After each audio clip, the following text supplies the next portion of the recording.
Hey everyone, मैं विशाल Batra success में आपका स्वागत करता हूं।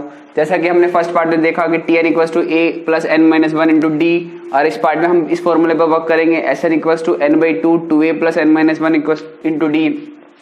इस फॉर्मूले को हम इस फॉर्म में भी लिख सकते हैं, Sn equals to N by two A plus Tn।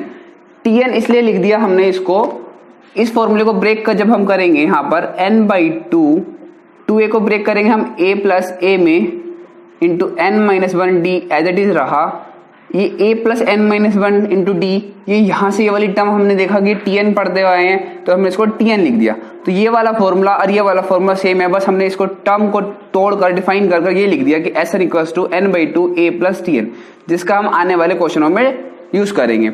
ये आपका बुक से क्वेश्चन लिया गया है, find the sum of AP series दे रखी है 2, 7, 12 अप टू 10th टर्म तक हमें इस एपी के सम निकालना है। देखो Sn लिखेंगे, Sn equals to N by two, formula हर बार लिखना है हमें, हर क्वेश्चन में लिखना है N minus one into D, जिससे हमें याद हो रहा है अच्छे से। Sn है क्या, पहले Sn को समझते हैं। Sn क्या है? Sn सम है, n टर्म तक का सम है। मान लीजिए अगर हम कहें जैसे 2, 7, 12 यही सीरीज लें और हम इसका कहेंगे भाई थर्ड टर्म तक का सम निकालिए, तो S3 निकालेंगे 2 प्लस 7 प्लस 12, तो S3 हो गया कि थर्ड टर्म तक का सम। तो ऐसे ही n होगा nth टर्म तक का सम, किसी भी सीरीज का nth टर्म का जो सम निकल के आएगा वो ये आएगा। ठीक है जी। हम आपको इस क्वेश्चन पे देखते हैं कि भाई a की वैल्यू क्या है, 2 है, सबको पता है। डिफरेंस कितना आएगा, 7 में से 2 को 5। हमेशा सेकंड टर्म को फर्स्ट टर्म में से माइनस करना है, तब डिफरेंस फाइंड कर पाएंगे। अच्छा, ये अप टू 10th टर्म, इसका मतलब क्या है कि n की वैल्यू 10 है।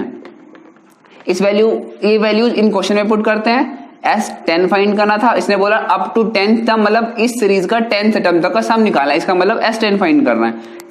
n की वैल्यू 10 रखेंगे, 2 इंटू 2 प्लस n की value 10 minus 1 into difference 5, value put करते हैं, आंसर आ जाएगा 5, 2 2 जार 4, 9 into 5, S10 equals to 5, 4 plus 5 9 जार 45,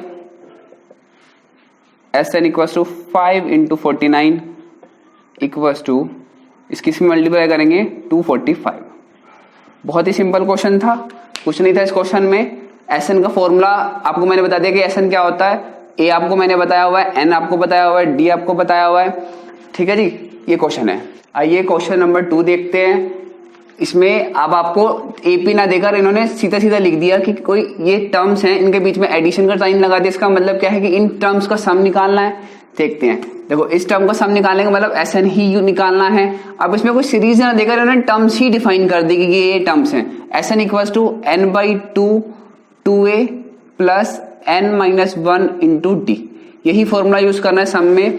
अब देखते देखो आपको हर बार, अब इसमें नहीं गिवन है कहीं पर भी कि एपी की सीरीज है, तो सबसे पहले हम चेक करेंगे कि ये जो सीरीज है एपी है कि नहीं है। तो एपी की सीरीज चेक करने का मतलब क्या होता है, कैसे डिफाइन करते हैं कि भाई इन दो टर्म्स के बीच का डिफरेंस कितना आना चाहिए, सेम आना चाहिए। इसको इसमें से माइनस करेंगे, इसको इसमें से माइनस करेंगे, इसको इसमें से माइनस करेंगे, डिफरेंस सेम आना चाहिए, तो हमारी ये एपी की सीरीज होगी। देखते पहले इसको इस फॉर्म में लिखते हैं। 7 फर्स्ट टर्म है, अगर ये है तो 10 इंटू 2 20, 21 अपॉन 2, ऐसी कोई थर्ड टर्म होगी। 14 है, ठीक है जी, ऐसे कोई सीरीज चल रही है। अब देखते हैं सेकंड डिफरेंस कैसे फाइंड करेंगे। 21 upon 2 minus 7, 7 2 14, 21 minus 14 upon 2 equal to 7 by 2, तो हमारा डिफरेंस आया 7 बाई 2। अब इसमें से भी एक बार और चेक कर लेते हैं कि भाई ये इसका भी डिफरेंस 7 बाई 2 है कि नहीं है। 14 minus 21 by 2, 14 2 jar 28 minus 21 upon 2, 7 by 2। इसका मतलब ये है कि हमारी हर बार डिफरेंस कितना आ रहा है, 7 बाई 2 आ रहा है। इसका मतलब ये एपी की सीरीज है। एपी की सीरीज है, सम पूछा है, तो अब हम Sn का फॉर्मूला यूज करेंगे। Sn का formula Sn equals to N by two A plus N minus one into D. अब देखते हैं इसमें गिवन क्या क्या है। मैंने आपको बताया इसमें 1, 2, 3, 4 टर्म है। इन 4 टर्म में से हमें कोई हमेशा 3 टर्म गिवन होगी, हमें 4th टर्म निकालनी होगी। तो देखते हैं कौन कौन सी टर्म गिवन है। a की वैल्यू 7 है, डिफरेंस अभी हमने देखा 7 बाई 2 आया। अब देखते हैं n कहीं गिवन है, n कहीं नहीं दिख रहा हमें ये पता है कि ये जो है लास्ट टर्म है, l कह देते हैं लास्ट टर्म 84।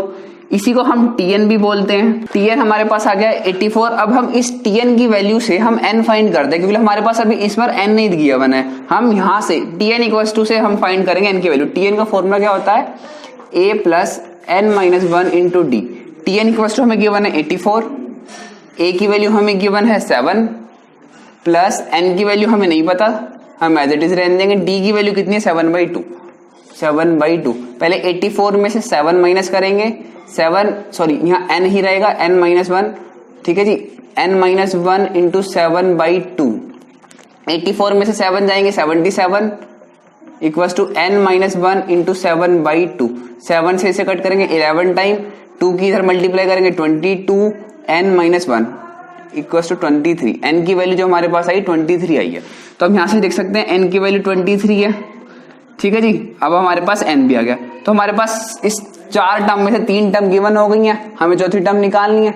तो बहुत इजी है, वैल्यू पुट करते हैं एस एन इक्वल्स टू, अब n की वैल्यू 23 तो हम लिखेंगे S23 equals to 23/2 2 into 7 plus 23 minus 1 into D 7/2 है, ठीक है जी। S23 equals to 23/2 7 2 14 plus 22 into 7/2, 2 से कट करेंगे 11 times are. S23 equals to 23/2 into 14 plus 77। अब इसको ऐड करते हैं, इक्वल्स टू 23/2, इसको सही से लिख देते हैं हम, 23/2 इंटू 77/14, 7 4 11 हासिल 1 7 8 9 91। इसको इसकी मल्टीप्लाई करके 2 से डिवाइड करके लिख देंगे, इसको हम यहीं पर आंसर कर देते हैं 91/2। ये हमारा आंसर आ गया, ठीक है जी। बहुत सिंपल क्वेश्चन था, सिर्फ Sn के फॉर्मूला में वैल्यू पुट करनी थी हमें। a गिवन था, d गिवन था, Tn गिवन था। इस बार हमें n गिवन ना देकर Tn गिवन था। उस Tn के फॉर्मूला से हमने n की वैल्यू फाइंड करी और इस फॉर्मूले में हमने वैल्यू पुट कर दी। अब अगला क्वेश्चन देखते हैं, थोड़ा सा ट्रिकी होने वाला अगला question. Find the sum of the first 40 positive integer divisible by 6। जो 6 से कटते हो, 6 से डिवाइड होते हो, ऐसे फर्स्ट 40 पॉजिटिव इंटीजर का सम फाइंड करना है।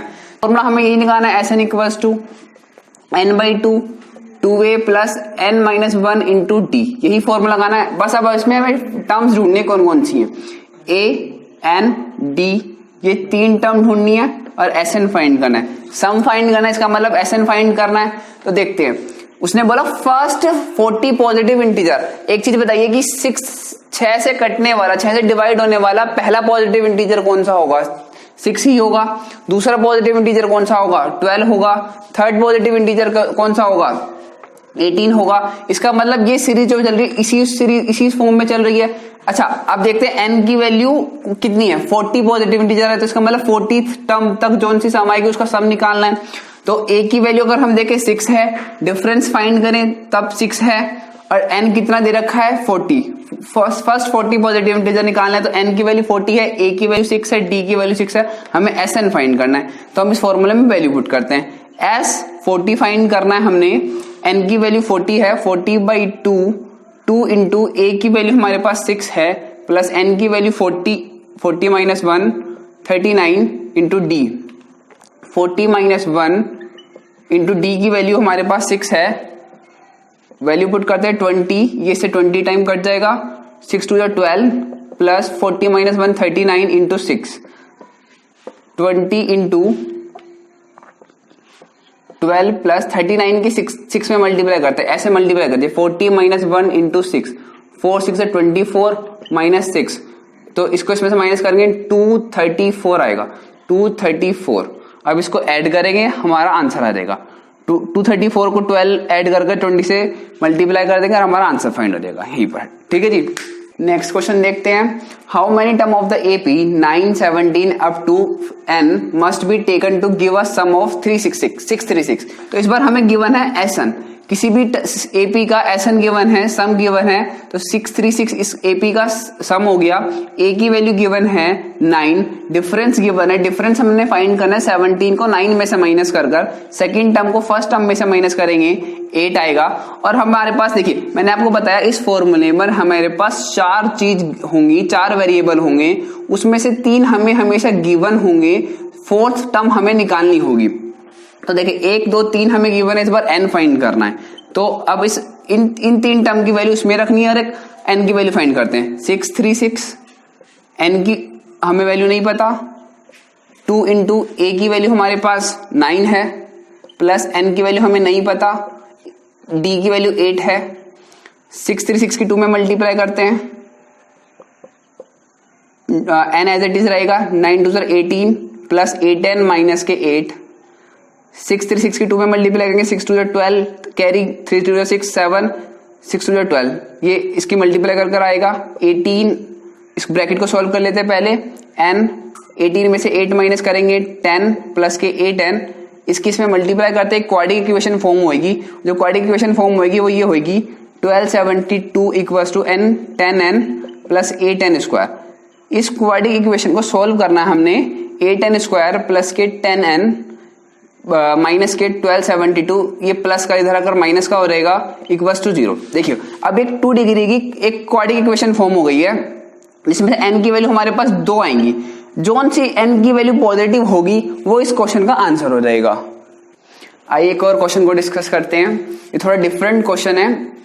कोई 3 टर्म्स गिवन है हमें एपी की, इसने बोला है for what value of P, ये 3 टर्म गिवन है, 3 कॉन्सेक्यूटिव टर्म ऑफ एपी, ये एपी की 3 टर्म है और पी की वैल्यू फाइंड करनी है, इस क्वेश्चन में बोला है। तो मैं आपको उसका थोड़ा सा बेसिक्स बताता हूँ कि क्या होता है कि अगर हमारे पास 3 कॉन्सेक्यूटिव टर्म है ए बी सी, ये एपी की हैं, तो हमें पता होता है कि 2b बराबर a प्लस सी होता है। ये एक फॉर्मूला ही समझ लीजिए कि ये फॉर्मूला होता है कि ए बी सी कोई 3 कॉन्सेक्यूटिव टर्म है एपी की, तो 2b बराबर a प्लस सी होता है। अब मैं आपको बताता हूँ ये टर्म कहां से आई है। देखियो हम डिफरेंस फाइंड करते हैं, कैसे फाइंड करते हैं कि b को a में से माइनस करते हैं डिफरेंस आ जाता है, c को a b में से माइनस करते हैं डिफरेंस आ जाता है, तो और वो डिफरेंस a b के लिए सेम होता है। इस बार हमें गिवन है कि ये 3 टर्म जो a p पे हैं, तो हम देखते हैं b माइनस a इक्वल होना चाहिए c माइनस b, तो ये बस फॉर्मूला यहीं से आता है, माइनस बी इधर आके प्लस का भी हो जाएगा, 2b बराबर a प्लस सी हो जाएगा।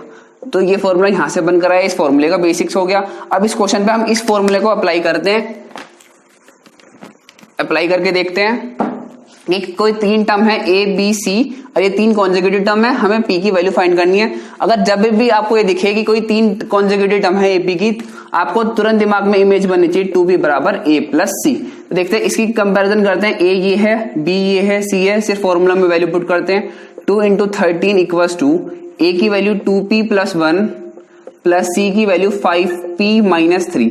अब हम इसको सॉल्व करते हैं, 13 की 2 में मल्टीप्लाई करेंगे 26, 2p और 5p 7p हो रहेगा, 1 माइनस 3 माइनस 2, ठीक है, माइनस 2 इधर आकर प्लस कर दू 28 हो रहेगा, 7p 7 से कट करेंगे, p इक्वल्स टू 7 4 28 और p की वैल्यू 4 आ गई। तो थोड़ा सा इंटरेस्टिंग क्वेश्चन था। आइए अगला क्वेश्चन देखते हैं। The nth term of the AP is 7 minus 4n, find its common difference. इस बार डिफरेंस फाइंड करना है, tn दे रखा है, tn गिवन है 7 माइनस 4n और हमें पता होता है tn का फॉर्मूला क्या होता है, a plus n minus 1 into D. इस बार हमें कोई वैल्यू नहीं दी है, डिफरेंस पूछा है पर। तो देखते हैं अब इसको, देखो अब हमारे पास tn की टर्म ये है, पर हमें पता है कि tn की टर्म होती है इस फॉर्म में, तो अगर हम इस चीज को, इस वैल्यू को इस फॉर्म में एक्सपेंड कर दें तो हम आसानी से d की वैल्यू कंपैरिजन कर फाइंड कर सकते हैं। हम देखते हैं a plus n minus 1 into D as it is रहेगा, 7 माइनस 4n को, देखो n के आगे जो कोफिशिएंट होता है उसी को ऐड कर देते हैं, उसी को माइनस कर देते हैं, 7 माइनस 4n प्लस 4 माइनस 4। अब देखिए जो इसका कोफिशिएंट का जो साइन होता है उसका अपोजिट साइन n के साथ लेना है, 7 माइनस 4 3।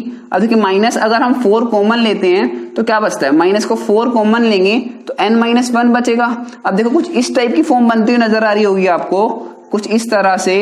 अब बस इस माइनस 4 को इधर लिखना है हमने, a plus n minus 1 into D equals to, देखिए 3 plus n minus 1 into minus के 4। अब आपको देखिए इसकी कंपैरिजन अगर हम इस टर्म से करते हैं तो डी की वैल्यू देखिए -4 दिख रही होगी आपको, यही हमारा आंसर है। अब हम एपी के लास्ट क्वेश्चन की तरफ बढ़ते हैं। Find the sum of first 51 term of an AP whose second and third term are 14 and 18 respectively. मतलब क्वेश्चन में ये पूछ रहा है कि find the sum of first 51 term. First 51 term का मतलब S51 पूछा गया है इस बार हमारे पास। सर गिवन क्या क्या है, सेकंड टर्म और थर्ड टर्म दे रखी है, इसका मतलब T2 दे रखा है हमारे पास 14 एंड T8 दे रखा है इस बार हमारे पास 18। तो T2 को हम डिफाइन करते हैं A प्लस डी से 14 और T3 को डिफाइन करेंगे हम 18 जिसका वैल्यू होते हैं A plus 2D equals to 18। अब इन दो इक्वेशन को हम सॉल्व करते हैं और A और D की वैल्यू फाइंड करते हैं। माइनस माइनस माइनस A से 1 माइनस करेंगे, 2D में से 1D माइनस होगा तो माइनस के D आएगा, 18 में से 14 माइनस होगा माइनस का 4 होगा, माइनस से माइनस करते D की वैल्यू 4 आ गई। इस D की वैल्यू को हम इसमें इक्वेशन में पुट करते हैं, हमारे पास A की वैल्यू आ रहेगी 4, A plus 4 equal to 14, A की वैल्यू हमारे पास 10 आ गई। देखो एक तरीका तो ये A और D की वैल्यू फाइंड करने का, एक और तरीका है हमारे पास A और D की वैल्यू फाइंड करने का। अगर हम देखें तो सेकंड टर्म और थर्ड टर्म गिवन है। अच्छा देखो किसी भी सीरीज की सेकंड टर्म और थर्ड टर्म गिवन होने का मतलब क्या है, डिफरेंस कैसे फाइंड करते हैं, कोई भी दो कॉन्सेक्यूटिव टर्म का बीच का डिफरेंस माइनस कर दें तो हमारे पास D आ रहा है, तो वही तो दे रखा है, सेकंड टर्म और थर्ड टर्म दे रखी है हमारे पास 14 और 18। अब देखिए सेकंड टर्म और थर्ड टर्म को अगर हम माइनस करते हैं तो क्या यही डिफरेंस नहीं आता, D की वैल्यू 4, तो यही पर हमने निकाली D की वैल्यू 4। अच्छा अब देखो अगर हमें फर्स्ट टर्म बनानी है, A की वैल्यू बनानी है तो हमें क्या करना पड़ेगा, इसमें से इसको माइनस कर देंगे तो हमारे पास फर्स्ट टर्म आ जाएगी, 14 में से 4 को माइनस करेंगे 10 आ जाएगा। देखिए ये हमारे पास D भी आ गया, हमारे पास A भी आ गया। अब हमें क्या करना है, S51 की वैल्यू निकालनी है। S51 निकालने के लिए हमें SN का फॉर्मूला लगाना पड़ेगा और SN का फॉर्मूला हमें बार बार लिखना है, नोट डाउन करना है। SN equals to n/2 2A plus n-1 into D। SN51 equals to 51/2 2 into A की वैल्यू अभी हमने फाइंड करी थी, A की वैल्यू हमने फाइंड करी थी 4 है, सॉरी 10 है, D की वैल्यू हमारे पास 4 है। हम देखते हैं A की वैल्यू 10, N की वैल्यू 51 माइनस 1। अब देखो एक शॉर्ट कर देते हैं, 51 माइनस 1 यहां कर देते हैं तो 50 आ जाएगा। 50 इंटू डिफरेंस हमारे पास 4 है, इसको सॉल्व करते हैं। S51 इक्वल्स टू 51/2 20 प्लस 54 में मल्टीप्लाई करेंगे 200 और 200 को 20 में करेंगे 51/2 इंटू 220, इसकी डिवाइड करेंगे 110, 51 की 110 में मल्टीप्लाई करते हैं, हमारा आंसर फाइंड हो जाएगा। इस हिसाब से देखें तो कुछ भी नहीं था इस क्वेश्चन में कि हमें पास सेकंड टर्म और थर्ड टर्म गिवन थी और हमें S51 निकालना था। तो इस पूरे चैप्टर में हमें कोई 3 टर्म गिवन होंगी, वो हमें अपने हिसाब से देखना है कि वो 3 टर्म कहां छिपी हुई हैं। अगर वो 3 टर्म निकालनी हमारे पास आ गई तो हम इस चैप्टर को बड़े आसानी से कर सकते हैं। तो देखिए अब हमारे हिसाब से ये चैप्टर कंप्लीट हो चुका है। आप इस वीडियो को समझ में ना आए तो दोबारा देखिए। अब मैं आपको अगली वीडियो में मिलूंगा अगले टॉपिक के साथ।